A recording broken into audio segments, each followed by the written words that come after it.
بسم اللہ الحمد للہ والصلاة والسلام علی رسول اللہ۔ السلام علیکم ورحمۃ اللہ وبرکاتہ۔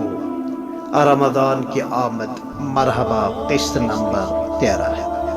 حدیث سلمان اور مسائل رمضان، مسئلہ نمبر 13۔ نماز جمعہ قضا ہوئی تو اس کی جگہ ظہر کی 4 رکعات پڑھ لے، البتہ عیدین کی نمازوں کی قضا نہیں ہوتی ہے۔ مسئلہ نمبر 14۔ حالت سفر میں قصر لازم ہے۔ ہاں، اگر کسی مقیم امام کے پیچھے پڑھے تو ظہر اور عصر اور عشاء کی برابر 4 رکعتیں پڑھنا لازم ہے۔ البتہ نماز فجر کی 2 رکعات سنت مؤکدہ حالت سفر میں بھی ضرور پڑھے۔ اگر حالت سفر میں گھر کی قضا شدہ نماز پڑھنا چاہے تو قصر نہیں ہے۔ ہاں، سفر کی حالت میں چھوٹی ہوئی یا چھوڑی ہوئی نماز کی قضا گھر میں کر لے تو قصر ہی پڑھ لے۔ مسئلہ نمبر 15۔ تراویح کی قضا نہیں ہے، اگلے دن اگر پڑھ لے تو نفل ہے، اور نفل پر فرض کا اجر و ثواب ہے۔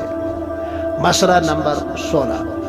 مسافر بحالت سفر فجر، مغرب، عیدین اور نماز جمعہ پڑھا سکتا ہے، البتہ ظہر، عصر، عشاء میں بھی امامت کر سکتا ہے، مگر 2 رکعات پڑھا کر سلام پھیر لے اور مقتدیوں سے پہلے کہہ کے رکھے، اور مقیم حضرات اپنے اپنے طور پر 2 رکعتیں پڑھ لیں۔ مسئلہ نمبر 16۔ جس طرح نمازوں کی قضا لازم ہے، اسی طرح چھوٹے ہوئے یا چھوڑے ہوئے روزوں کی قضا بھی ضروری ہے۔ البتہ زنانہ عذر کی وجہ سے چھوٹی ہوئی نمازوں کی قضا تو نہیں ہے، البتہ چھوٹے ہوئے روزوں کی قضا لازمی ہے۔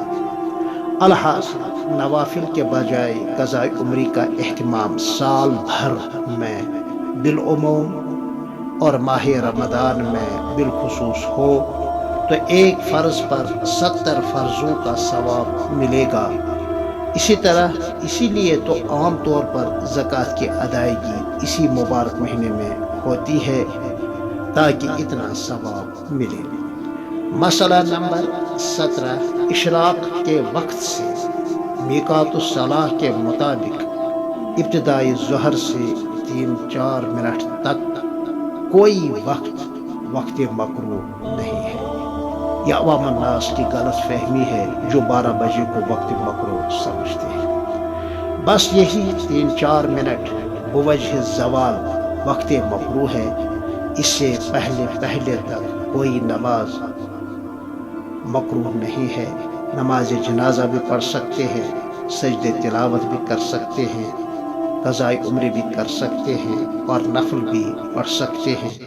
پھر آپ سے ملتے ہیں قسط نمبر 14 میں، تب تک کے لیے السلام علیکم ورحمۃ اللہ وبرکاتہ۔